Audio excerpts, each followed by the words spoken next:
now, on with the show.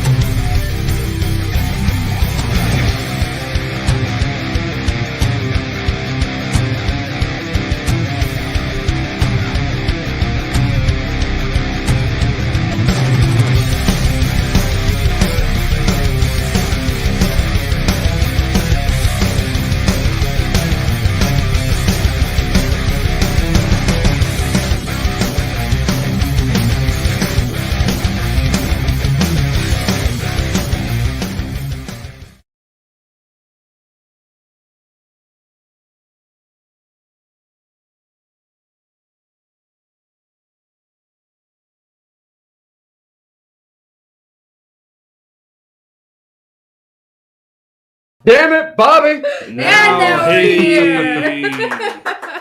Woo! Man. Oh, Jesus Christ. That took a minute. We're only an hour and a half late. I know, right? All right. Chat, if y'all can hear us, let us know. Let us know if y'all can hear us. Pretty Yeah, please. say something. Need some mic Pretty checks. please. Yes, y'all decided to give us another shot. We did. And now we're here. You can hear. Sweet. Everybody can hear. We are good. And Robert and Dustin's back. Hey! There he is. All right!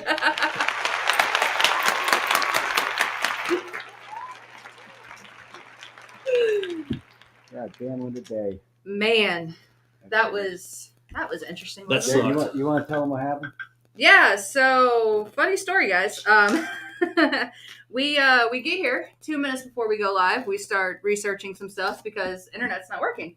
So we started looking around. We're like, okay, what's going on? And we were like, Mediacom's down. That's great. That's awesome. Let's call Mediacom. So I talked to the bitch Susie, who's the automated bot. Suck it, Susie! We don't like Susie because she doesn't understand what yes means or continue means or anything like that. So fuck Susie. Yeah, or representative. Right. That was not a thing. So finally, got someone on the phone. We are unplugging stuff. We're plugging stuff back in. We keep doing this repeatedly. Finally, Jeremy's like, okay, well, let's go check, the modem because that's what the lady said to do. So we go out there, we check it.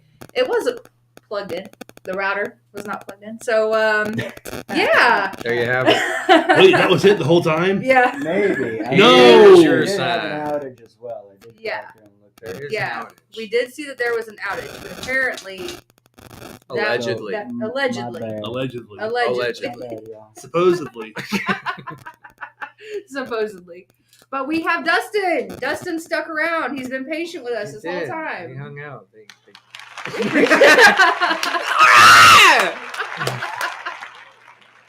Alright! Dustin's reactions, I think, right now are just like the Oh, best part. Hell yeah, we started talking about science a minute ago. Hell yeah, you know what? Science is a cool subject. Yeah, we had to pause that conversation, unfortunately. That To be we were continued. going somewhere. Yeah, walk in, you guys are like, well, the core spins faster than the outage. Mhm. Fucking nerds. Oh man, we got Russ. Do we have Comments? Russ? Oh, do we? Yeah, I can't. I don't know. Yeah, You gotta... so Jeremy's working everything he can't see. But we have Russ Skinner from Your Captain Speaking. He's in the chat. There Hey! he is. What's Little up? He of the golden pantaloons. That's right. I'll be marching around in gold pants in no time. No shit, really. Right. Yeah, I got buttons, baby. Listen, by the time I'm finished with you, you're gonna be wearing gold-plated diapers. Like, what's that even mean? Never question Bruce Dickinson. Eva. Got Tammy in the house. We got Tammy. We got Robert. Russ has a. So tell me about your background. Yeah, we're gonna get to that. Yep.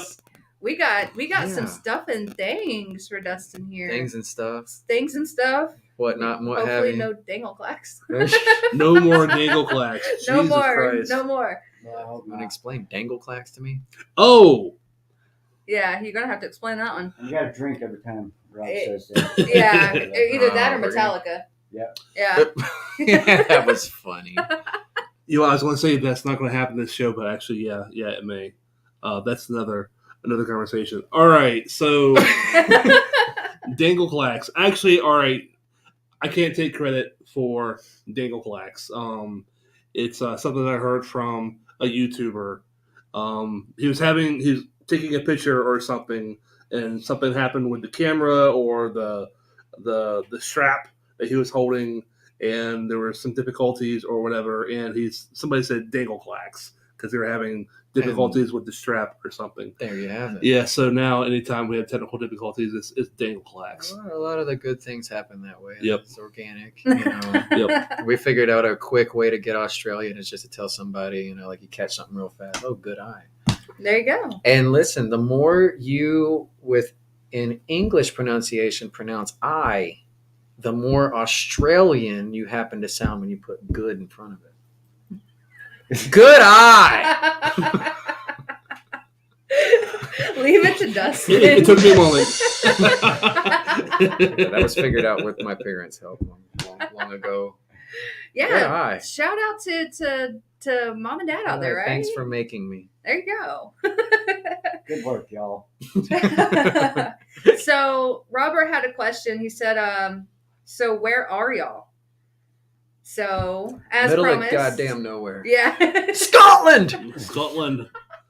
Scotland! I'll be making you a sign out of your yard since you live in Scotland. Thought you might like a sign that read Scotland Yard. Just to put in your yard somewhere. The gratuitous laughter. Right. We are actually in the studio. Yeah, it's completely done. We got all the sound panels. We got some guitars and everything up on the wall. We got the beautiful table. We even have Susie Bob.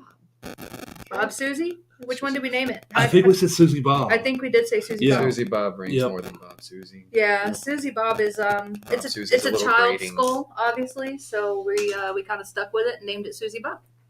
So there's Susie Bob, everybody. We have some Susie Bob. It's like a younger Jay Leno, the way that chin comes Yeah, Ah! there you go. I can see that. The Jay Leno you know and love is but a fake. All right. That's Jay Leno. It's a skinwalker. There you go. So I can see what everybody's drinking, but not everybody in the chat can see what everybody's drinking. Let's start with our guest. Well, they had Yingling in the fridge, and anybody that knows me knows how I feel about that beer. So there's that. But when I finished that one, Heineken non-alcoholic, There you go. because I got to drive. Dustin, what about you? What you got? Or not Dustin, Rob. Just said. My bad. Okay, look. I said! It's been a hectic 30 minutes. I am drinking Miller Lite. No bourbon tonight. No 'cause- bourbon. Like he mentioned, I gotta drive home and shit. So Right. no whiskey tonight. Yeah, no. I have a Kickstart. Oh, bam. Can we get sponsorship by then yet? I wonder. Bro, we should Shout out Mountain Dew. petition them to see We should. if they have any kind of. We should. I'm pretty sure I fund this flavor of Kickstart alone at this point. Even though I have cut back, I am proud of myself, but pretty sure I fund them. You know, for as long as I've known you, I think I've seen you not drinking it like twice. Like in your presence, Touche. not drinking it maybe once or twice. You have a very good point, and that's going on what, 2-3 years? 3 years. Yeah. 3 years. Holy shit. Yeah. Yes, años. Yeah, I think I might have a problem or something. Mm. Well, No. nah, not yet. No. We're getting there. We're getting there. It's cool. It's cool. We're getting there. So, Jeremy, what are you drinking? You can't see him behind. took it out of my Hey, Some kind of purple drink. Called him out. It's exactly what I was I about had to to go use. on for myself, my usual. My vodka and cream. Vodka Korean. Ooh, that was sexy. You like my transitions, baby? Oh, yeah. Hey, everybody That's out there impressive. in the chat, how is the audio sounding? Last night, I managed to get in here and fuck up all the settings for the cameras. So that Yeah. we go down midnight, correcting all that shit, and I never got to test the audio. So we're assuming that we can be heard People are and shit. So if we can get some mic tests some mic checks. Yeah, let us know. This is correct. This comment is Chuck. In response to Russ, yeah, I'm digging the studio. Yeah, it's pretty awesome. correct. Jeremy did a I still badass got job. a ways to go, but I got things I want to do and such. But Oh yeah, and just so you guys know, this way is a TV to me, so we can see your guys' comments, and Jeremy's that way, so you'll see me looking back and forth. Same. Yeah. I know, right? Like I keep forgetting cameras are Yeah. No, it's like For the all the self-checkout at things. Walmart. You know, Right. you look at it and you're not. You got to look here, you know, or like when you're on FaceTime. Yeah, exactly. you have a very good point. You get a little derp. We have- we have Titus. Oh, that's the middle one. Titus. He said Titus. sounds okay-ish. Okay-ish. How good is Okay-ish. okay-ish? Okay, Yeah, give me a good size scale, 1 to 10. Like, Like, would you break up with me? Is it that bad, or would you give me a second date? How kind of okay-ish is that on that level? 1 to 5, 5 to 15.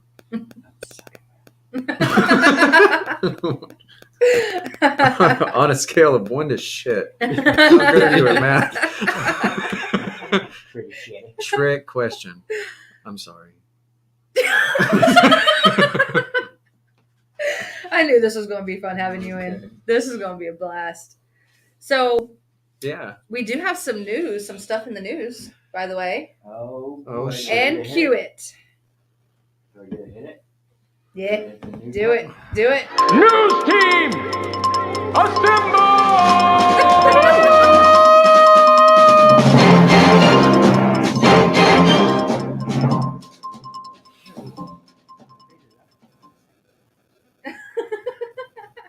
So, in the news, we actually have Beavis and Butthead movies coming out. Yes! What? I saw the Yes! article today. Did you? Well, I mean, I saw the drawing that he posted already. And I was like, how the fuck are they Yes. going to work middle-aged Beavis and Butthead into this? But Yes. So here's what we know about it. The synopsis of the forthcoming movie reads, in perhaps the dumbest space movie ever made, Beavis and Butthead are sentenced to space camp by a creative judge in 1998. Their obsession with a docking simulator, there you go, leads to a trip on the space shuttle with basically disastrous results. No shit. Yeah, so after going through a black hole, they reemerge in our time where they look for love, misuse of iPhones, and they are basically hunted by deep state. Spoiler, they don't score. Biatch! So that's something to look out for. And now this one I thought was pretty fucking cool. Okay, so Swedish Prime Minister is actually a huge System of a Down fan, and the Swedish Prime Minister is a huge metalhead. And she went on record and said, hey, you know, I'm a big metal fan, but I love System of a Down and I play it regularly in my home. So don't be surprised if you walk in and I'm blasting some System of a Down. And just because of that topic, I started researching celebrities who were actually metal fans that you probably wouldn't guess were metal fans. So Margot Robbie, she's a huge metal fan. beautiful. Stephen King. Not surprising. Yeah, that's not really that surprising either. Although I would not be surprised if he was like a diehard Hall & Oates fan either. Oh, you know yeah. what I'm saying? I totally can see that, yeah. To be Yeah. fair, I love Hall & Oates too. Yeah. Norman Reedus from The Walking Dead and Boondock Saints. Of course, that's not surprising either. But still, joyous occasion. Agreed. We have Joko Widodo. He is actually the president of Indonesia. Is a huge metal fan. I'm talking Pantera. I'm talking. Who was the other ones that they said? Megadeth. From Indonesia. Yeah, president of Indonesia. Prince Harry is a metal fan. I call bullshit. He says that he is in love with Slayer, loves Metallica, loves Anthrax and Megadeth, and since being in the States, he has seen at least 2 of those 4 band shows live. There is a huge metal following in Indonesia. There is. Yeah. There is. So, Lil Uzi Vert, the rapper, He is actually a huge metal fan, and he was actually spotted moshing at a Lorna Shore gig. Get the fuck out, And that he motherfucker. has gone on record to say that he loves the music, and he would love to collaborate at some point in the future with Lorna Shore. Jeremy, hit up Lil Uzi Vert for me. I'm on it. And last but not least, Mike Piazza.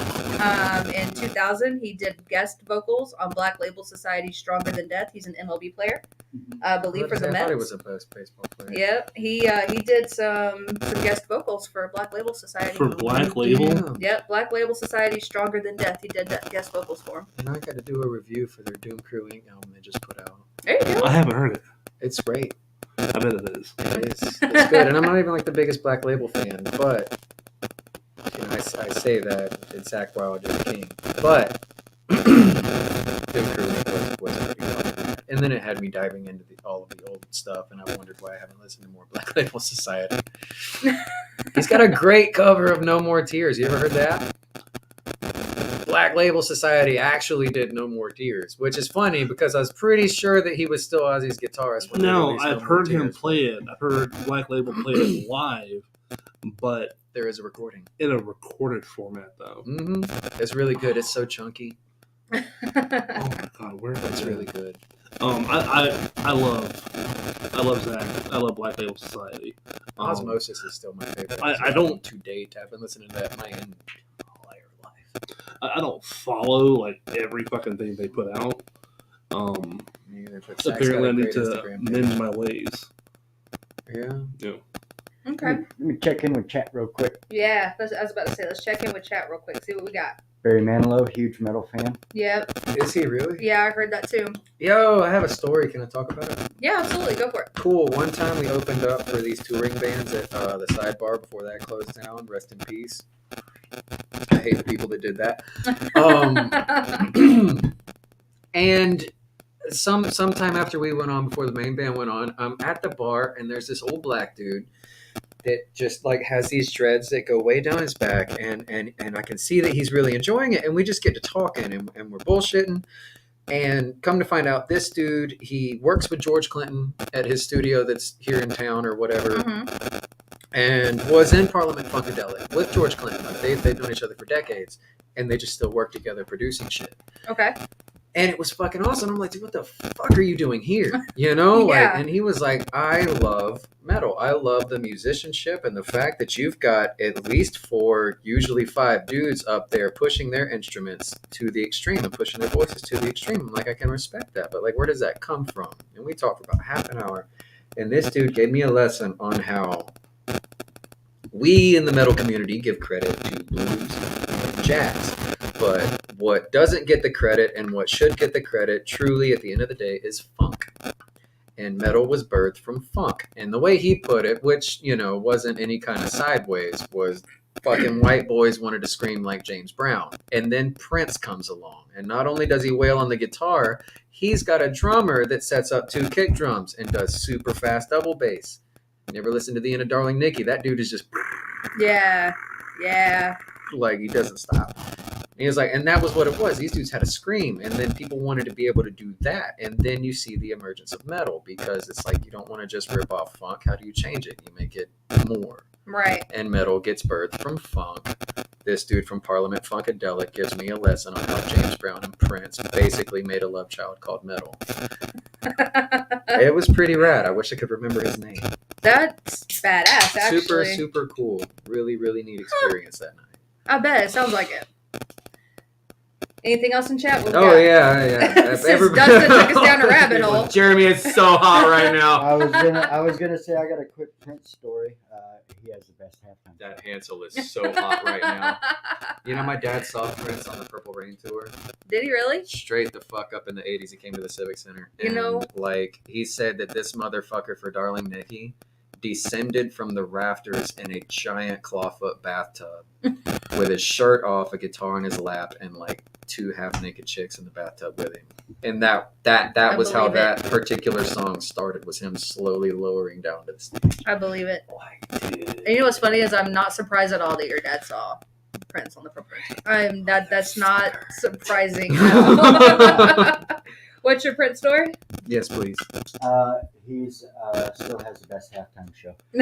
Back to the chat. Oh, I still haven't watched. Robert's saying shots fired. Robert's saying we got some static happening. Could be the 200-year-old cables I'm running because the other ones haven't come in yet. Static. Or it could background be on noise. your end. Static just started.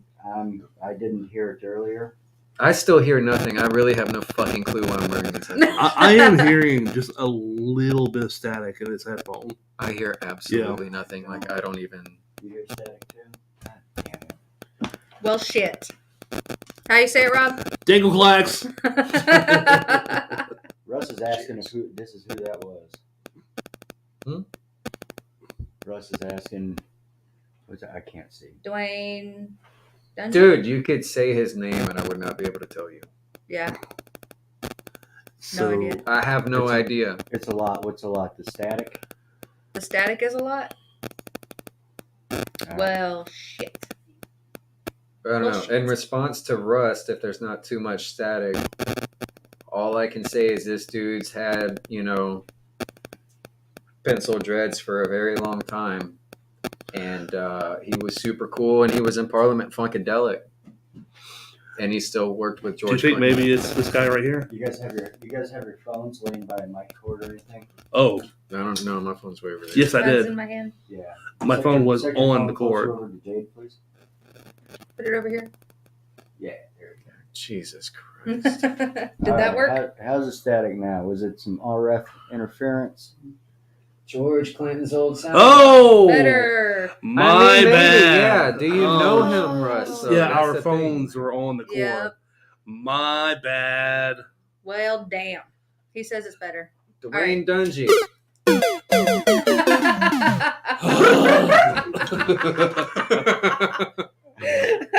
Don't fail me again, Admiral. Real quick, last thing that we have in the news. There's a Texas-based festival called So What? Yes! God, I sent them an email yesterday. Did you? Fuck yeah, I saw there's still spots open. Hell, oh my god, I hope you get in on this. So check this out. They got some badass lineups. They got Wage War, Mod Sun, State Champs, Hawthorne Heights, I Prevail, Sum 41, Lorna Shore. Lorna Shore, The Ghost Inside, Parkway Drive, Black Bear, Sleeping with Sirens, Hate Breed, The Devil Wears Prada, Simple Plan, 2 Chains, Tyga, 2 Chainz. The Main, What? and Knocked Loose. Yeah. And that's just some of the bands. And Lorna It's Shore. a giant fucking stupid. It is ridiculous. It's like you have what they did was it's such a cool flyer because you got Friday and they color code it. It's emo / rock in this color. It's metal in this color and it's hip hop in this color. Mhm. So you've got the main headliners for Friday and then there's this stupid fucking tiny print list of all these different bands and it's all the different color codes for all of these different bands, and like that's Friday, and then there's Saturday, and then there's Sunday. It's a shitload of bands. That's going to be a badass festival. 2 of the bands that I heard, Parkway Drive Mhm. and Hate Breed. Mhm. I've seen Hate Breed live, and dear God. Yeah. I saw Parkway, but it was at Welcome to Rockville, and they were Yep. just about to release their last album, Yeah. so like you didn't get what you wanted. Like right. I wanted and I get it. It's marketing. Like come see us on our tour. Oh, you like that, motherfucker? Hey, fuck off, dude. Like I ran into you this last Welcome to Rockville, actually. we did. Yeah. You I guys ran saw each into other you. at Rockville? Yeah. It's easy to run into people. Yo, fucking Preston. Yeah. Bro, we are in the middle Yeah. of 1,000 motherfuckers, and oh man, I wish I could remember who we were trying to see. And it's just like he turns the fuck around and come to find, he was right fucking there in the middle of this giant sea of people. One of our homies, Brandon, if you ever see this, you're the man. Yeah, super cool. Yeah. Man. It's fun when you. It's run into crazy. people. Like, and then the Twitch stage, it's like all of everybody that's in the Tallahassee scene was definitely like showing up for sure. Shout out Dave Stratton. We saw him. He Had walked to, up. Oh man. God, it's you just ran into people. You're just like, hey, I saw you like 2 weeks ago at I the show. hated And that they put Defy the Tyrant on Wednesday. That one fucking hurt my heart because it's like Yeah. I'm not camping, you son of a bitch. yeah, that's true. But cool thing was everybody that was camping. They got to That's true. That was a badass lineup for that Twitch days at Welcome to It Rockville. was. That was awesome. It was. That was awesome. So, question for you, Dustin, Okay. and it was actually in the chat earlier. Was it? What's your background? How'd you get started with the whole music? I think It's it in was my Robert blood. that asked. From the time I was but a wee lad in preschool, before even kindergarten, I lived with my mom, and like we had Korn's debut album on cassette that we would play in the Hyundai Accent. It was green with a pink stripe. And that album is notoriously dark. And The first Korn album. yeah. Mhm. So you can say these words, but only in the song when the song is playing, is what I was told. Even back then. Oh yeah. So that when I tell people that I learned my nursery rhymes from Chutes and Ladders, I really learned my nursery rhymes from Chutes and Ladders. Cowboys from Hell and Vulgar Display of Power Pantera. were both being played before the age of 5. One of my parents' favorite stories is me singing Walk before I really knew how to talk. So their whole deal was we said why, because that's what I did. Right. Yeah. So I mean, as far as background goes, metal has always been there. Oh, there I am. Everybody, Metal. Dustin. Are you ready for Metal your was close up? always there. You know, I branched out on my own. I cultivated my own love for hip hop. Mhm. I appreciate good lyricism. You can tell in your style of writing. Yeah, they tell me to simplify it a lot of the times, and it's really difficult. Fuck Yeah. that. Yeah. All the syllables. Stuff them all in. All the The syllables. emphasis on the wrong syllable. The wrong emphasis on the wrong syllable. So yeah, you know, and then you know, life is a funny thing. Life is hard sometimes, and you know, maybe we'll get into it later. I won't delve too deep into it, but you know, young life was difficult. Family stuff, helping with family, and I was full of rage and anger and hate at a very young age. So when I was like 11, 12, I really enjoyed stuff like Disturbed and Linkin Park. And I started trying to figure out how to do what they did because I didn't have the patience to learn an instrument. Mm-hmm.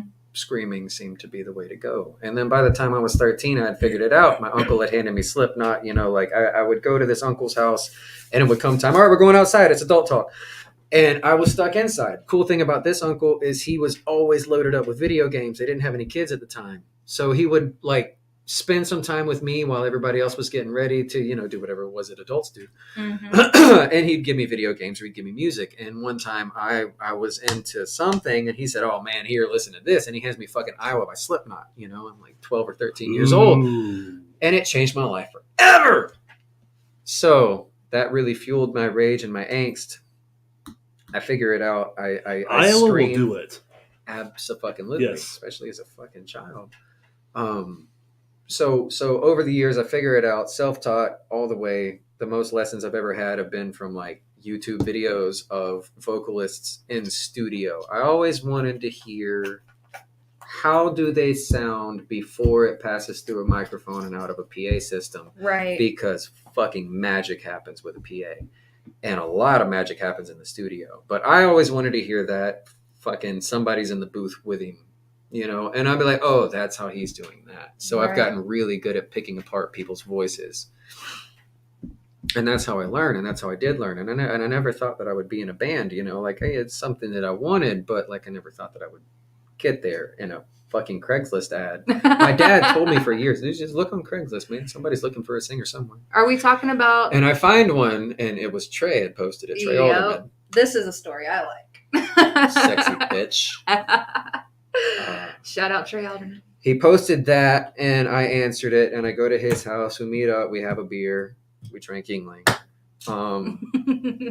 And he had some daughters, and like they're young, and they got to go to school and shit. So it's like there's no real like singing going on. But I had an a cappella This Love by Pantera that I recorded on my voice memos. It was like straight up a cappella. Let's just see what I can do with it. Mm-hmm. And he was like, yep, you're in.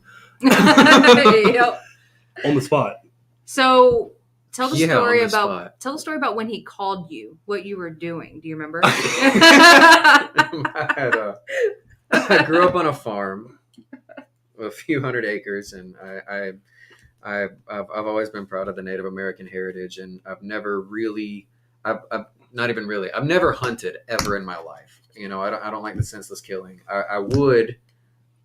Shit happens. So I get a bow, and I want to get really good with my recurve longbow. Like, I love the thing. I'm really trying to do stuff, and I was actually trying to kill squirrels with a recurve longbow. Good luck with that. Out there on the farm one day. Dude, I hit a couple, man. I didn't kill them, but I fucked some legs up here and there. They earned it. Those fuckers. I'm in the middle of doing that when Trey calls me. Like, he pretty much was like, you have my vote. If he has anything to say about it, I'm in. And he calls me to give me the confirmation, talk to the guys, told them what was up. Like, you're good, you're in. And like, as he calls me, I am drawing the fuck back on a squirrel. And this dude, he's like, there's a bunch of pecan trees out there. And there's a branch that comes out and is right the fuck on top of it. And I'm drawn back. And it's like, that's your ass. And my fucking phone rings, dude. Fucking pissed because the phone starts ringing and the squirrel moved. And I loose the arrow. I look and I'm like, dude, this better be fucking good. Like, That's how he answered the phone. just fucked up me killing my first squirrel with a bow. Squirrel kebab. You're in the band, man. Like, all right, fine. I guess that's okay. So yeah, I thought I had it figured out when I joined that band, but I didn't know shit about PA systems and the magic that happens with PA systems. Before that, I was just singing along to music and thinking that I sound good inside of me. Whatever, you hear it come back at you, like, wow, I got a lot to learn. So it was a good learning experience. It was sadly cut short, and we'll get into that later. Yeah. So go ahead. I just want to comment. Doing Pantera's "This Love" a cappella as your audition. I mean, it wasn't even an audition. It was something I did for funsies. I just happened to have it. I was like, "What? You want to hear this?" Well, so this is what you submitted, I suppose. That's impressive. I mean, way to put your dick out there. Seriously, I have. I did the studio cover of Lorna Shore to the Hellfire. Mm-hmm. Months back. From the moment they dropped that track, I wanted to do that. That was what I wanted to do. And I wanted to do it one take. It's not, and I hate myself for it, but my voice just wasn't doing what I wanted it to do that night. So like we would record until I gave out. Excuse me. He'd stop it, he'd back it up 5 seconds, and then he would click record. So it's like, you have this much time, catch your breath and go until you can't. Yep. And that was how we did that. And it sucks, but whatever. A long time ago, months back, I've got an acapella voice memo of that song all the way through. It was fun. I just want to hear how it's going to come back at me through speakers. Right. Like, I don't give a fuck if it sounds good to me and here. Like, let me hear it back. Right. Okay, maybe I'm onto something. That cover you did was amazing. Thank you. No, you did a great job on that cover. I appreciate it. For sure. I really tried really hard. That motherfucker Will Ramos. That dude, they dropped to the Hellfire, and it had me question everything that I thought I knew, because I'm like, motherfucker, dude. Like, new music gets dropped and I love it. I have to try to emulate it, Right. Pay homage, let me do my thing. And then it's just like, and that was what I wanted to do the whole time. I want to do a one take cover in a studio. Like, fuck a kitchen cover. Mm-hmm. Those are cool. Those are impressive in their own right. I don't see any fucking body else doing that.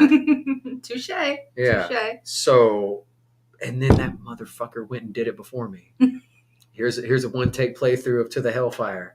Like, you son of a bitch, motherfucker.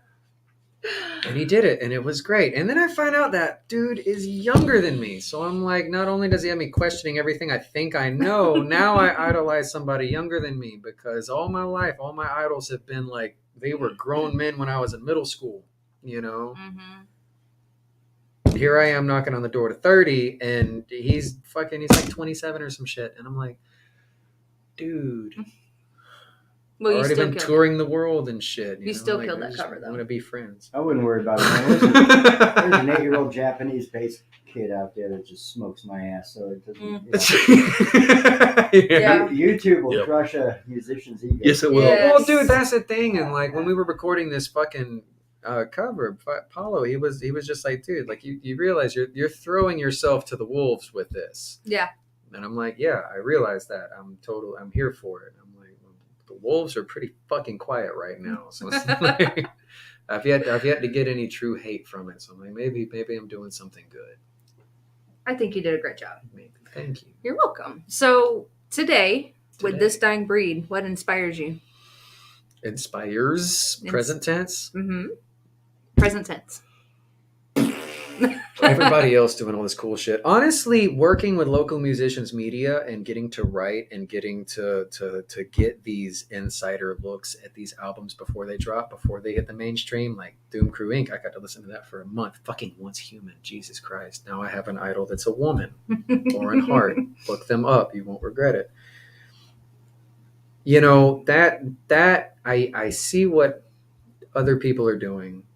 And it just it doesn't make me envious. It just makes me hungry, you know, like because it's like It's a good way to look at Damn. I can do that because I'm happy for them, it. Right. and I love that they're doing the things. And it's just like, you know, like my biggest what would you say?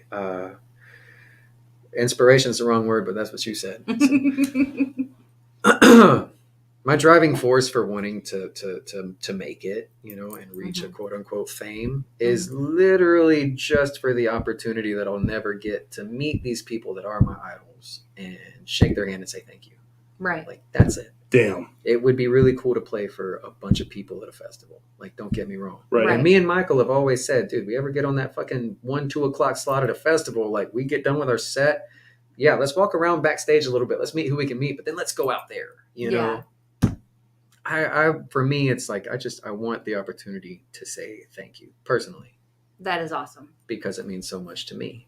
So the world's opening back up. People are doing big things. You know, a lot of cool shit's happening in the music scene. You know, Yeah. and it lot of big really things. just comes back to a point of, you know, not only do I want to be a part of it, the only thing I have to prove, and the only thing I've ever tried to prove, is that I belong. You know, school, I didn't feel like I belonged. Sports, I didn't feel like I belonged. Music and the community that is metal, I belong. Yeah. That's That makes so enough. much sense. That's enough. Just knowing you, that fits you to a T. Yeah. 100%. I like That is sports. really awesome. Sports were cool and shit. I was pretty good at football. I could Yeah. steal the fuck out of a base, but you know, like I was great by no means. So if you could be on a tour with any band and have any band come up to you and be like, we want this dying breed to play with us, who would that band be?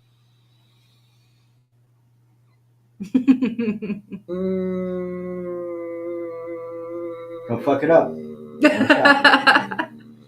I'm gonna say Lamb of God.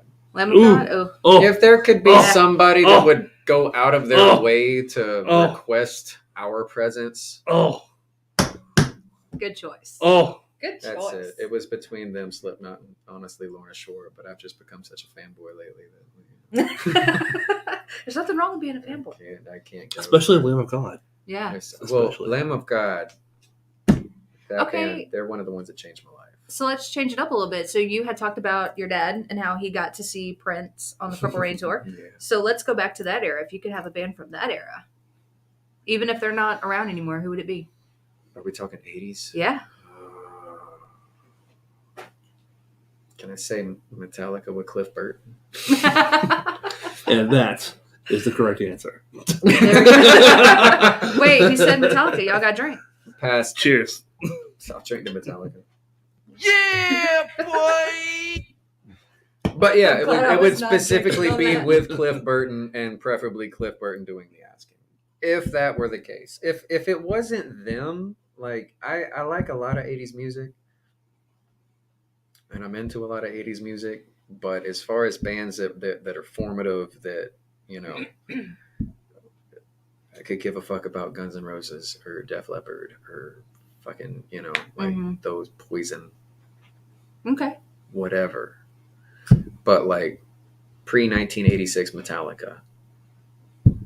Okay. Like give me even Kill 'Em All Metallica. That's when Hetfield was screaming, and he's done it over the years. I actually gave Some Kind of Monster a listen not too long ago, and there comes a point in that where he goes full tilt, balls to the wall, and he actually like, and he does the thing, and I'm like, you motherfucker, I knew you could, because I hate when somebody has the gift and they don't use it. Right. But you go back and listen to Kill 'Em All, Hit the Lights. Like, that motherfucker, he's birthing screaming as we're listening right there, like 1981. Some shit. Yeah. He did it. During Hardwired, they were recording and showing him do vocals in the booth, and he did that. No shit. Exactly what you just did in the fucking recording booth while they were recording. Yeah, during the recording of Hardwired. Yeah, dude still got it. Absolutely still has it. Fucking Enter Sandman, even. Like, that song catches a lot of flack just because it's so popular. We've all heard it so many times. But there comes that part at the end where the last chorus is played, and it's just that guitar bit, and then he does it straight up.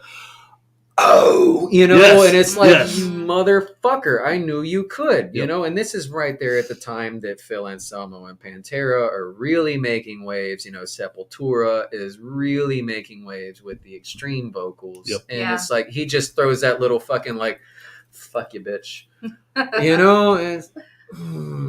because I wonder, what if Metallica had gone heavier? I've always appreciated how James has been kind of outside of that extreme vocal style. I appreciate it too, but I also think that was where, because he got so much more focused on singing. There was a marked change between the Anger and Angst, and he went and took voice lessons. Yep. Yeah. And when he went and took voice lessons, Load. Yep. And really focused on his singing, you could tell. And it's like, it's good. It's still, I listened to the podcast about the great albums with shitty tracks. I like Load and Reload.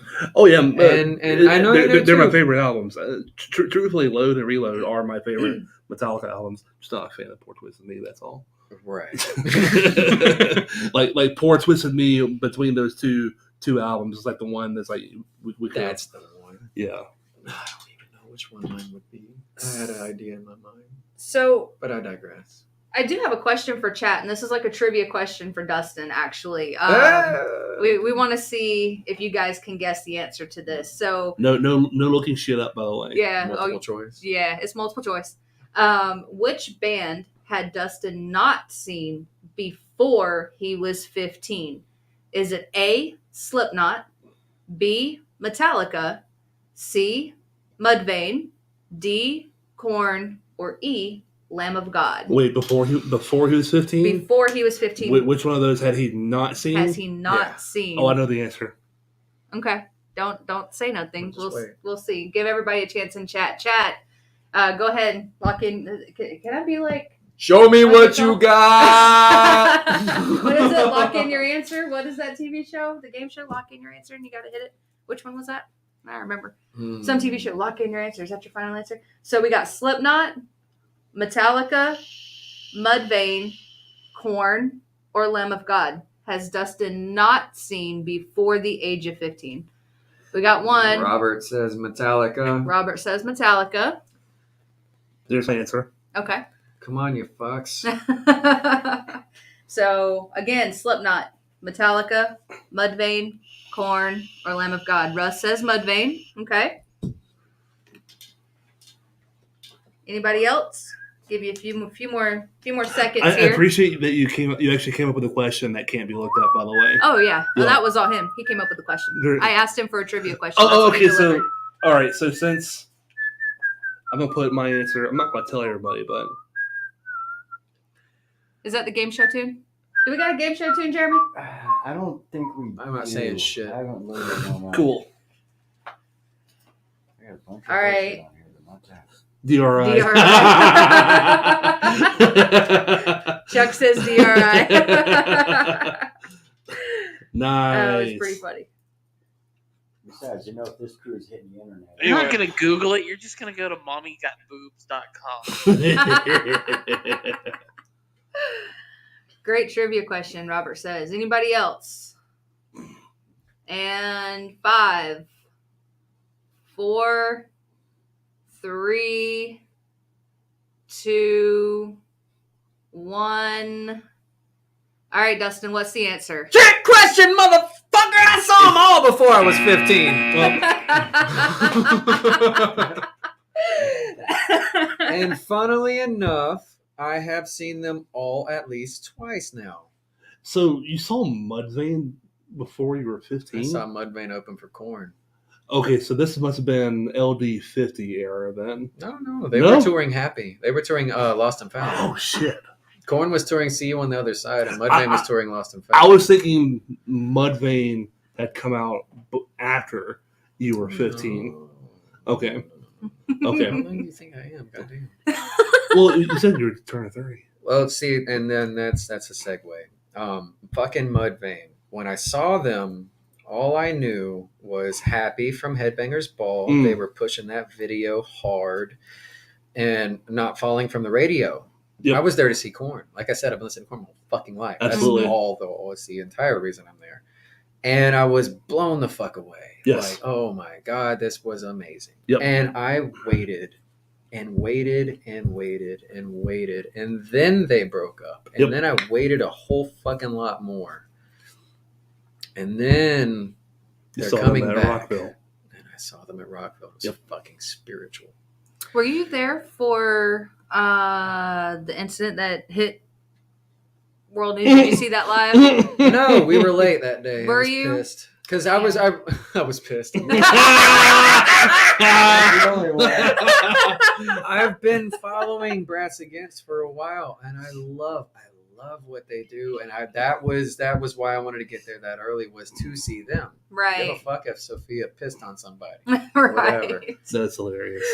But yeah, it was super fucking spiritual seeing Mudvayne again. Now, funnily enough, when I saw Slipknot the first time, Lamb of God opened for them. And all I knew was Laid to Rest, because Headbangers Ball was pushing it hard. Yep. I was a faithful watcher of Headbangers Ball. So I was excited for that. Because I'm like, I like that song, we'll see what they got. But I'm there for Slipknot. Slipknot's touring Volume 3 of the Subliminal Verses. Lamb of God is touring Ashes of the Wake. Right. And I'm blown the fuck away. So I'm guessing they closed the set with a Black Label, right? Yeah, oh yeah. Yeah. Did you get involved in the... And then, no, I was in the stands. With my parents, dude. I was like 13. True. Okay, yeah. He's like, I was a baby. So I wait, and I wait, and I wait, and I wait some more, and I wait some more, and I wait some more. And all I want to see is Lamb of God again, because it changed my fucking life. Seeing them live changed my fucking life. It made me reevaluate everything I think I know about screaming. Before then, it was Slipknot, and it was anger, and it's mostly mid-range. Lamb of God comes around. Oh, there's low and there's high. I got to figure that out. Yep. Mudvayne comes along. His high's better. The first high scream I ever hit was actually singing along to Happy. And I was so surprised because I had tried for fucking years. I tried for like 2 years and I could not do it. And I did it. And I was so surprised that I stopped the fucking music. I had one of them boom boxes that had the CD, the speakers that would like slide in on the side, the 5-disc CD changer. And I would put them on either side of my head and I would drown myself out. Is what I did. So I was so surprised. So I paused it and then I rewinded it because I'm like, let me try that same part again. I'm assuming you're talking about towards the end. Does it make you happy? Are you feeling happy? Are you feeling happy now? That's the bridge-ish pit because it's no, maybe it was the end. Yeah, it's hard for me to remember. Yeah, there's like this one part towards the end where he hits a real high note. And he says, now. Yeah. Yeah, Exactly. Yep. That's Does it make you happy? Fucking love that song. So, yeah, and I wait, and then I finally get to see Mudvayne and Lamb of God again. Now that I know their entire goddamn discography. Absolutely. In the same weekend. Oh. Dude. It was so good. It was so fucking good. Shit got hectic in Mudvayne. We were real close. I got kicked in the head a bunch of times. A lot of crowd surfers. It's like, yo, I gotta get the fuck out of here. So next, the topic that we actually picked tonight is musicians who have gotten in trouble. So we have a couple. Jeremy, do you want to start it with yours? I can. I really, everybody was gonna be like, "Oh my God, Ozzy pissed on the fucking Alamo." Yeah. Yeah, but everybody knows that. So, Yeah. Can I tell a personal story? Absolutely. Okay. Oh, you guys go. Yeah, no, I was just gonna laugh at fucking Ying Bay Mouse Team, your boy there in '93. Yeah. Pulling a shotgun on his mom-in-law with the 1 hour standoff with the cops. Yeah. That was Ingwe? Uh-huh. Oh, shit. Yeah, down in Miami Shores. Aggravated assault. Crazy shit happens in Miami. So I picked 3 just in case, but the first one is Gigi Allen. Oh yeah. Mm. All over everybody. Yeah. So Gigi Allen, he is a U.S. punk rocker. No, And- in trouble, no way. Yeah, he was bad. G.G. Allen. So his time inside came as a result of a change, felonious assault of a female fan in Ann Arbor, Michigan in the late 1980s. She says that Allen and his band raped and tortured her, but Allen said while he did cut her, burn her, and drink her blood, that she was a willing participant. So Well, I'm sure she was. he served just over 16 months behind bars for that. And he was with Murder Junkies, I think was the last he was with up until he passed away. He was with them from 90 to 93. But he promised for several years that he would commit suicide on stage during one of his concerts, but instead he died of an accidental overdose in 93. Bummer. Yeah, right? That was my reaction too. Like, damn. I'm kind of going off the cuff, and I was reading about this earlier. Scott Ian of Anthrax tells a story about an encounter with the cops with Cliff Burton. No shit. It was a house Or party homies. or something going on. Cops show up, and Scott Ian is freaking the fuck out because they know that they have a lot of marijuana, apparently, with them. And cops show up, and people start scattering, and cops are looking all over the place for illicit paraphernalia. And he knows it's in this room, and cops go in the room, and then they come out, and Cliff Burton has this big shit-eating grin on his face, and Scott Ian's like, what the fuck? So cops go in, they come out, and they leave. Scott Ian asked Cliff, what happened to all the pot? He said, I put it under the bed, and apparently the cops did not look under the goddamn bed.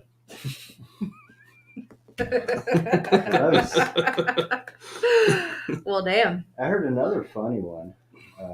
Doing a little bit of research about the king of halftime shows, Prince. Mm-hmm. Yeah, he gave himself a federal charge. Yes, he did. For he took a megaphone. They needed a megaphone for their act, so they took the warning megaphone off the airplane and he stuck it in his bag. I didn't even know he was tall enough to reach up there. But anyways, yeah, He wore platforms. I was about to say, it's his dude. platform They shoes. dug through that thing and found the megaphone, hauled him off the plane, and took him down, and it just turned into an autograph signing session. It's Of fucking course. Prince. Of course. Dude, my mom bawled her fucking eyes out the day he died. Oh, I bet. I was with her that day. Oh, my shout God, out, she was Vonda. like, I just knew in high school I was going to marry him or Billy Idol. Oh, yeah. You know what? Aim high, man. Aim high, always. Shout out to Vonda for that one. There was one about a, what was it? Big Lurch. Mm-hmm. So you heard about that one? Yeah. So he was a Texan rapper, and at 24, was hit by a car. He broke his neck. To deal with the pain, he took a bunch of PCP, and that really kind of messed him up. So in 2002, he ended up murdering his 21-year-old roommate and eating her liver. So that was the thing. Apparently, tastes like People chicken. do that. I mean, I don't know. PCP's a hell of a drug. I don't know, man. So yeah, that was the thing. What about you, Dustin? What you got? Firing from the hip, what comes to mind is Randy Blythe in the Czech Republic incident. Oh, Yeah. yes. And, Yeah. Let's talk about that shit. Hate it, But damn it, that I don't think he ended up having to do like much time. Technically speaking, any time is too fucking much time, Mm-hmm. in my humble opinion. He was But, in prison for a few months, wasn't he? Yeah, and the check, and I want to say that song 512 Yes, it is. was directly 6 bars laid across the sky. Yep. Yeah. That was crazy for me because I had looked up to him for so long, and I already was really proud of him for doing the sober thing, and then to still, to get hemmed up in something like that, some completely accidental shit, and own it and do the damn thing, Yes. and whatever it takes, I'll do it.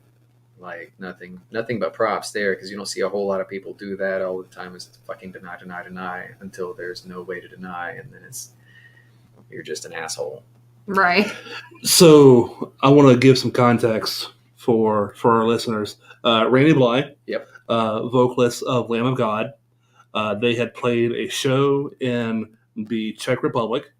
During the show, a fan was, I guess, thrown off the stage or whatever. Well, he was trying to get on the stage. Not Crowd necessarily surf, thrown I off. guess, but I want to say, the way that it went was he pushed him off. Yeah. And that was it. Like, get the fuck off the stage. Yeah. Ever since Dimebag, like, unless you're at a hardcore show, you're not Yeah. getting on this fucking And then stage. we're talking post Dimebag, right? Yeah.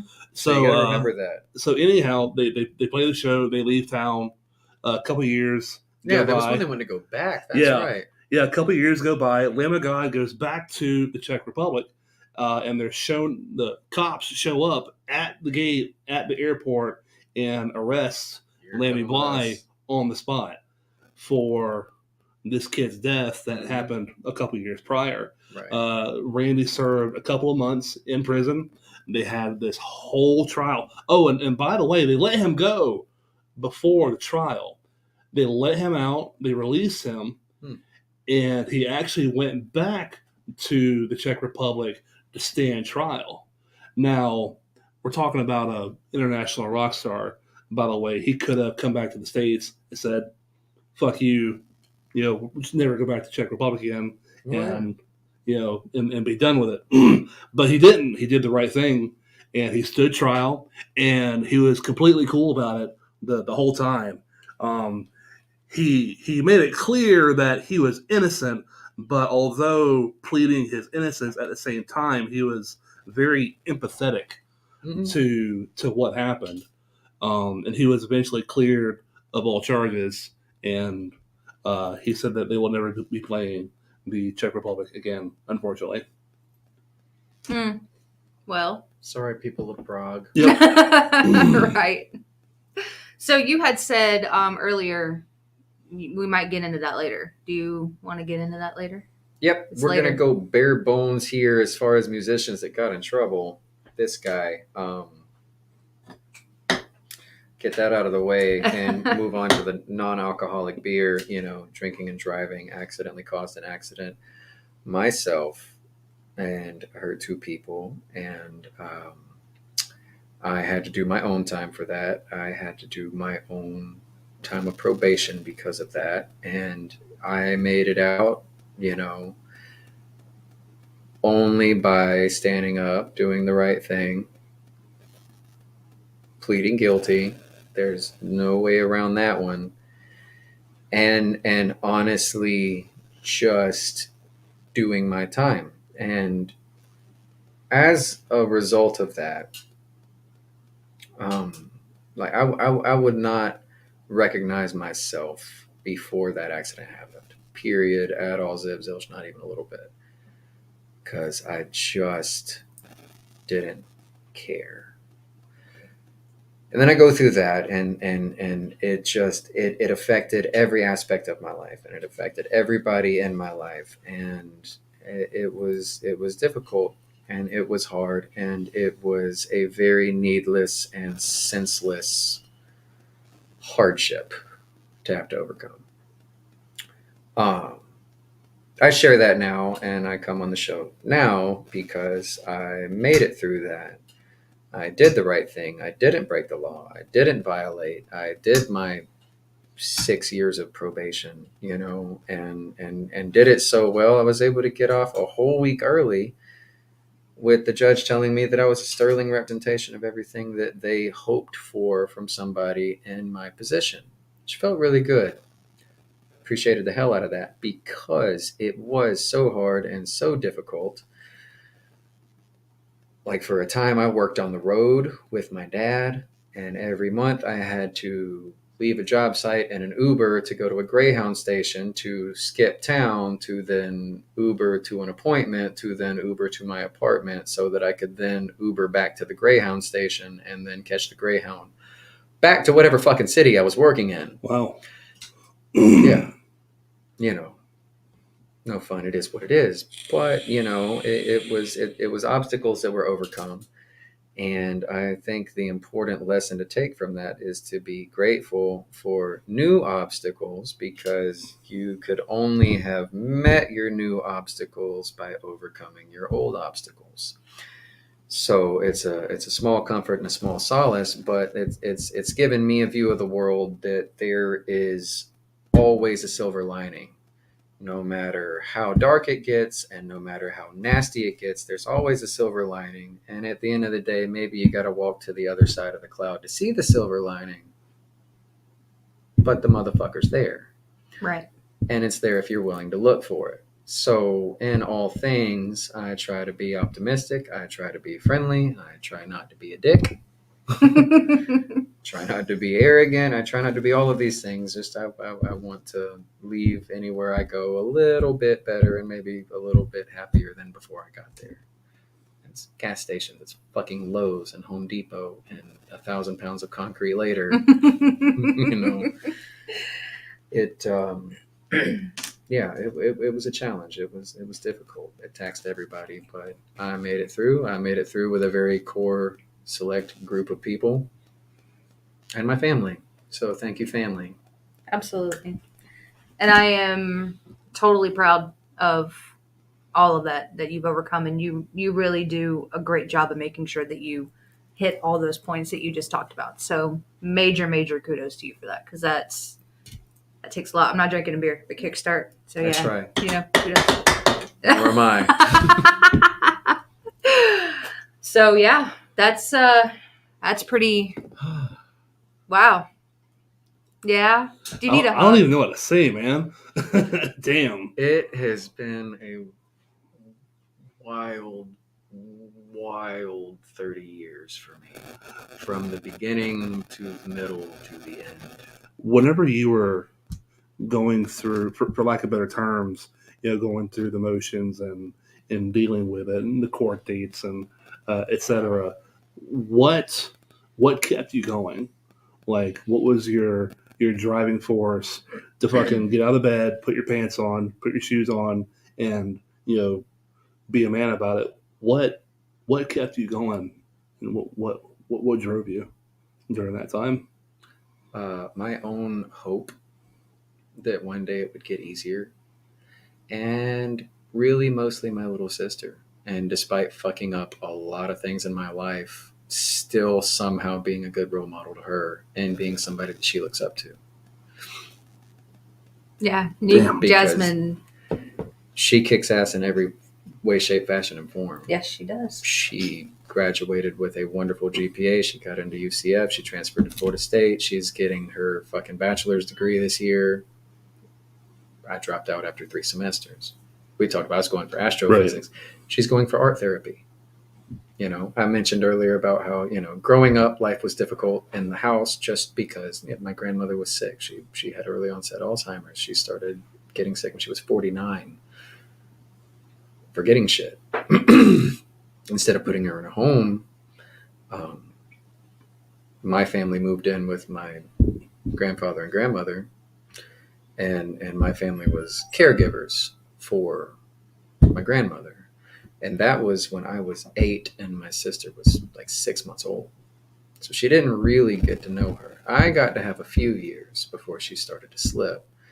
And she passed away 2 weeks to the day before my freshman year of high school. I mentioned earlier about, fucking up. I got on the fucking right path going into 9th grade. And I'm going to leave all that bullshit behind. I'm going to get back into sports and actually try and actually do some justice and some honor, but it was hard. It was difficult. Those years were tremendously difficult for everybody in my family. And the years following were very difficult for my family. It was rather difficult. And honestly, I just developed a lot of unhealthy coping mechanisms, some of which I still try to fight to this day, and it is what it is. But, in the process for me, it was running away. It was always, not like I actually ran the fuck away, but Right. like I want to run away from my problems. I want to shut them out. I want to drown them out. I want to quiet them down, focus on other shit. So on one hand, the best thing that I ever had was metal and screaming. That's always been my anger management. That has always been my fucking therapy. I've never talked to anybody. My little sister is surprised. She's told me before, I can't believe you never sought outside help for any of the shit you've had to witness. I've always been able to scream, because I'll be damned if you don't go for 30 minutes or an hour. I used to go out in the middle of the fields with headphones in for hours at a time, just giving it pure, all absolute hell. That was my thing, and it still is my thing. I don't do it as much, and I don't have to do it as much, but like my girlfriend will attest, the shower is sacred. Yep. I turn my music up and I scream. The acoustics are great. Yes, they are. And that's Yes, indeed, they are. that might be her right now, but yeah. So yeah, music was good, but all the rest of them are like rather unhealthy, and then it got me into, it got me into a lot of trouble, and it was trouble that I had to face head on. It was trouble that I had to say, yes, I did this, and yes, I will do what it takes, and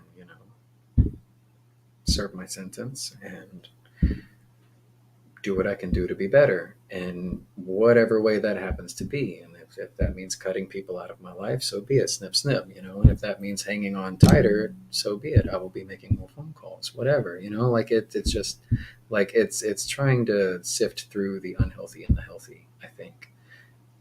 And that's the hard part, because I did get so used to the unhealthy.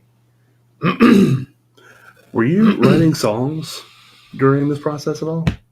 What, that process? Yeah, because like you mentioned, dude, I wrote so much in jail, it was ridiculous. I don't know, like that shit got burned a long time. It wasn't even me that burned it. Well, but I asked, truly I asked, because you mentioned how I constantly you didn't talk to anybody, and I was thinking about how therapeutic it is, writing songs and creating music, and I constantly write. All the time, every day I write something, whether it's meant to be metal or whether it's meant to be poetry. Right. I've been in the process of writing a novel for a couple years now. I actually am almost finished with a children's book. Oh, that's awesome. The same one that we talked about before? The Racket in the Thicket. Yes, no way. So me and my girlfriend took a trip to North Carolina over Christmas break this year, and there was a thicket outside, and we heard something. We just started talking about the racket in the thicket, and then we started making up rhymes right on the spot. That's beautiful. I don't know what it is. The racket in the thicket. I can't. I've got it written down, but then I actually started writing it down. I think we're onto something here. So like here I am, 12 fucking 4-line verses later, a hair right there. I swear, shit like that. And I'm an artist. I like to paint.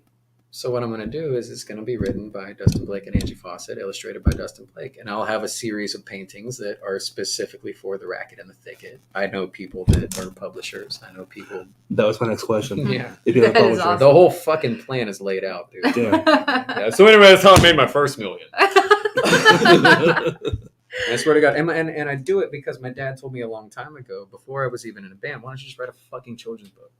Or maybe I wasn't a band, I don't know. But he was like, why don't you do that? Like, you're good at art, you're good at writing. Like, wouldn't it be easy? I'm like, yeah, probably. Fucking children's book. Here I'm writing a children's book. It'll be dedicated to my dad. That is That's awesome. awesome. Yeah. That is badass. Be on the lookout for the Racket in the Thicket. So, what can people expect coming up for This Dying Breed? Oh, guys got in man. the I'm works? actually kind of hounding them. I'm so ready to write new music. The fucking pandemic was such a bitch. The Story Untold was such a motherfucker. Like, there was so much in it, and it took so long. We were ready to release it in fucking April of 2019. We were ready. We were going to do it. We played a show in Ocala in March of 2019 to test it out. Let's see how they fare with the live crowd. and then lockdown. All right, let's take our time then. Let's Yep. polish it up. So like I end up rewriting like 3 songs, you know, like fuck these lyrics. Start over. Yeah. And yeah, and then you know we get ready to release it again, and we've got some samples on there that may have pissed off NBC, Universal, and Disney, and you know I didn't really want to do that. And one of my great friends, all the way back from fucking kindergarten, he's a wonderful producer, and some people may know him as former guitarist of Morning Fatty Miller Joyner. He's focusing on producing. He was taking a seminar on copyright law and publishing, and had somebody as a +1 or something, and they dropped out. And he was like, "Hey man, I know you're getting ready to release an album. Like, would you like to sit through this?" Fuck yeah, please. You know, let's do this. You know, like 8 hours later, how fucking long it took. You know, I fell asleep a little bit.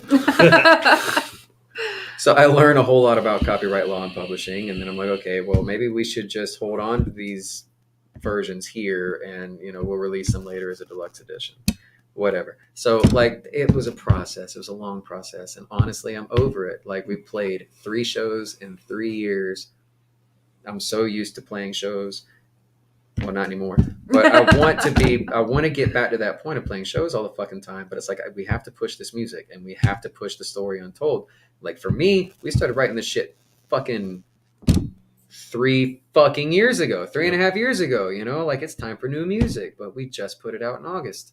Right. So we got to push it. Listen to the story untold.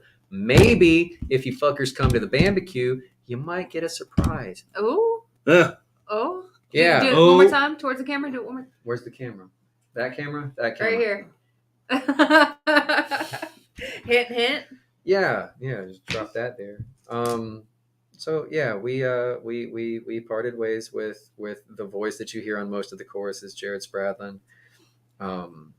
Austin, our drummer, and myself have tackled tag teaming all of those choruses. Either I take it or he takes it or we tag team it. And if I see that, you know, like if one of us needs to pick up the slack of the other one, then, you know, you just figure that out in the moment. It's fun, it's cool, it's different, and it allows me to try different things because I can sing, I just don't fucking do it. Right. Yeah. Yeah. So Sure. as far as what to be on the lookout for, there's that. I am going to push to start writing soon, even if it's just to drop singles here and there, because I'm just fucking better than I was before. Track number 4 off the album. And yeah, I really just want to show off now. You know, that album was hard. That album was hard on the sleeve. That was fucking, you know, every bit of it was emotion. Every song is meant to resonate with every person that listens to it. Give a fuck if you like metal. That's our favorite compliment. Is somebody's like, yo, dude, I'm only here because my cousin's in the other band, you know, but like I don't even listen to this music, but you guys are great. Mm-hmm. I love that one. Give me that one all Yeah. day long. Like, you goddamn right. You're welcome. Bang, bang, bang. Yeah. So, yeah. But I'm at a point now in my career. Sure. I really just want to show off.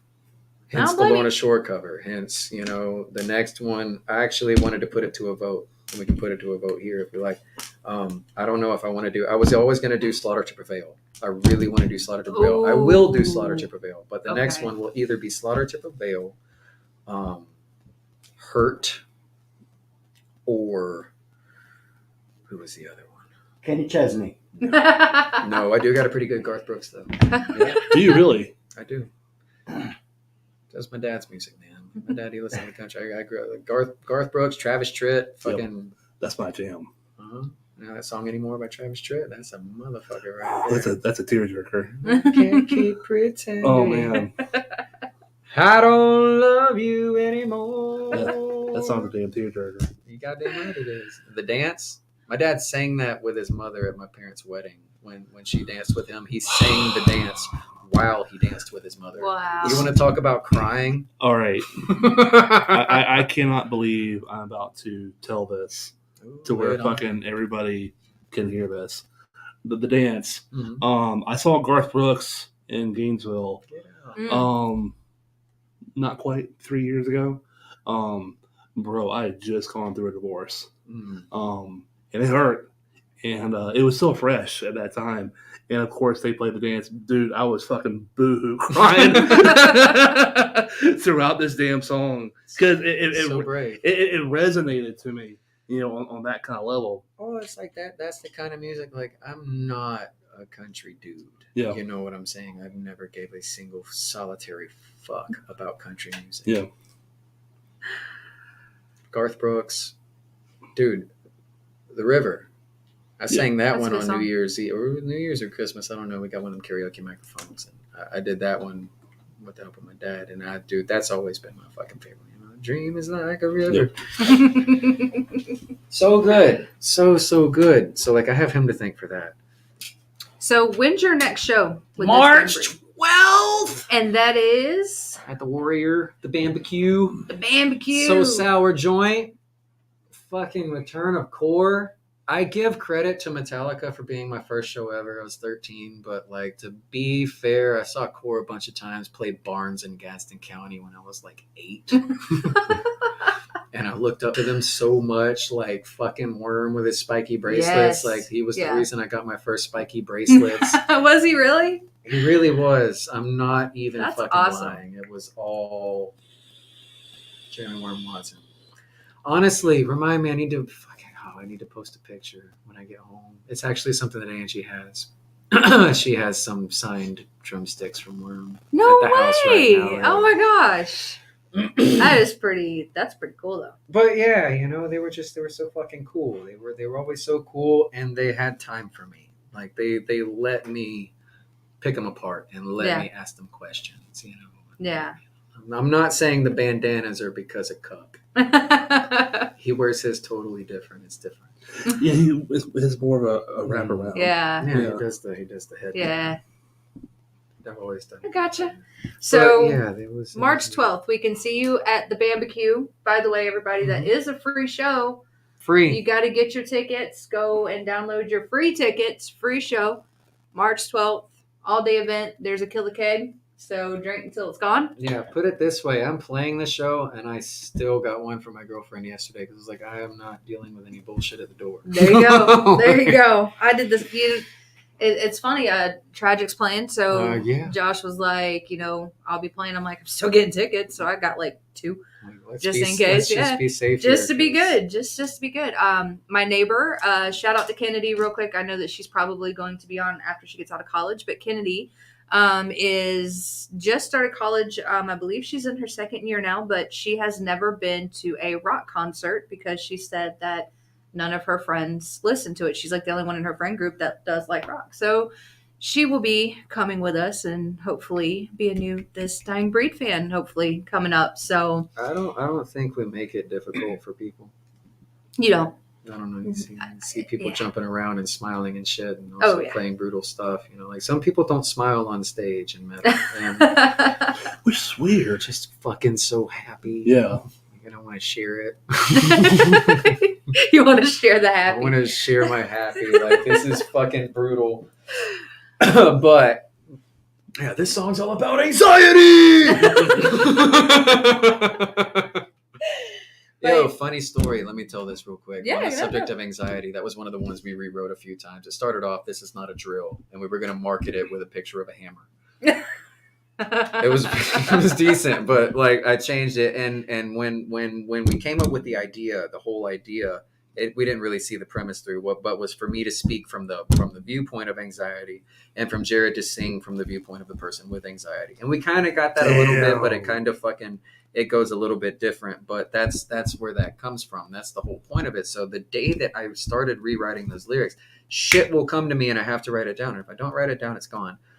And I wrote the first stanza, shall we say, which close your eyes, hold your breath. This won't be over shortly. I can't remember my own lyrics. Close your eyes. You kind of take put a yourself breath, on the this spot won't be too. over shortly. Voices in your head repeat a never-ending story. I come in the night swift without warning. No time to say the words your mind and mouth are forming.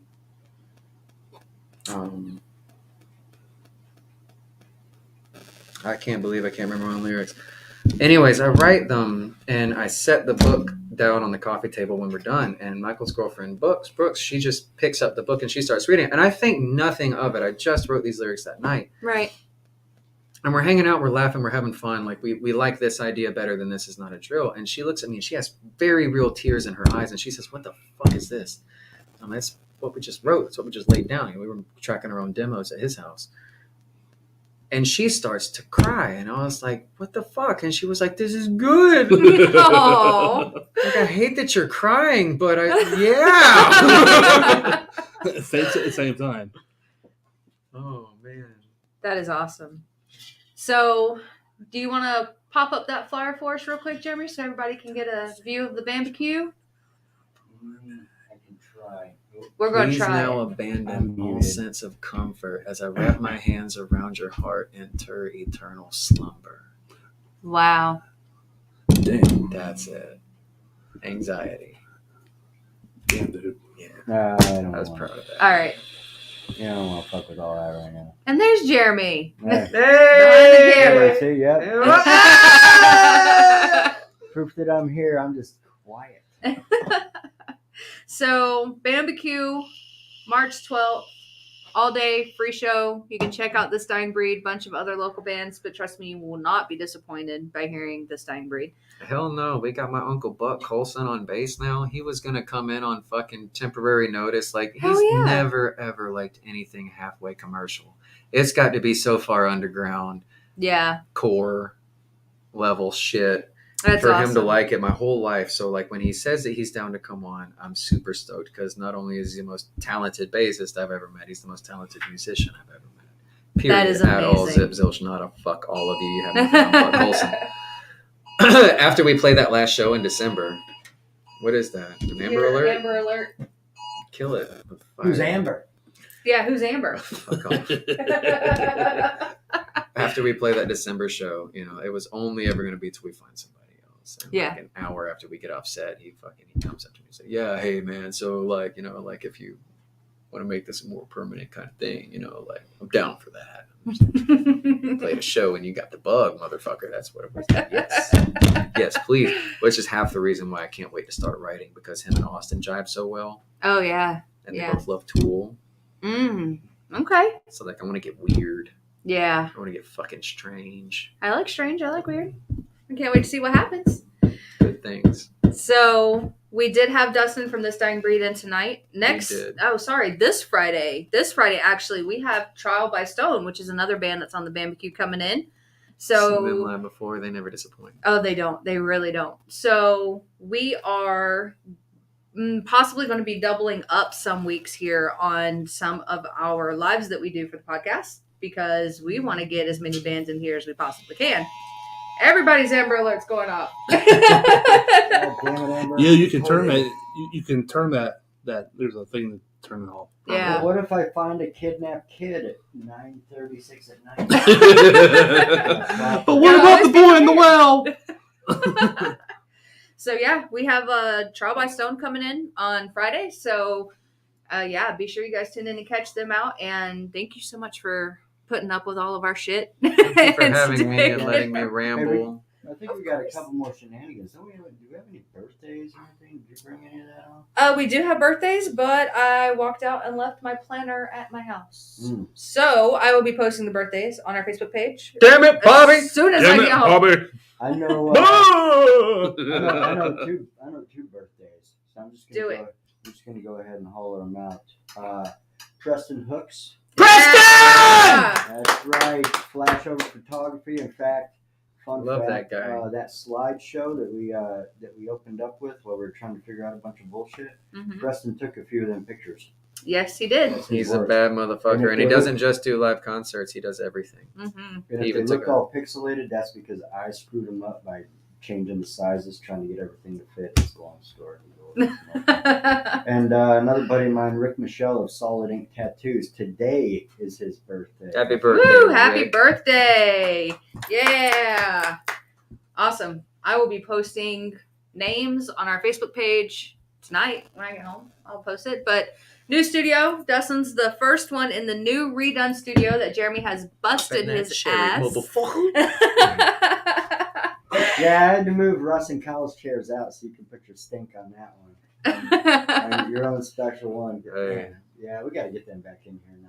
Yeah, we do. Yeah. Yeah. Run a little bit better. Yeah, we got to get your captain speaking back in here. We got a lot going on here within the next couple weeks. So you guys make sure you stay tuned to our Facebook page, check what's coming up and what's going on. And yeah, thanks for hanging out and thanks for putting up with us. And thanks Dustin for hanging out and dealing with our bullshit Yeah, and our thanks, dangle clacks, as Rob says. Dingle clacks.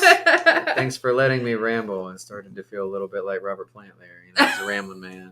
Ramble on. Later, guys.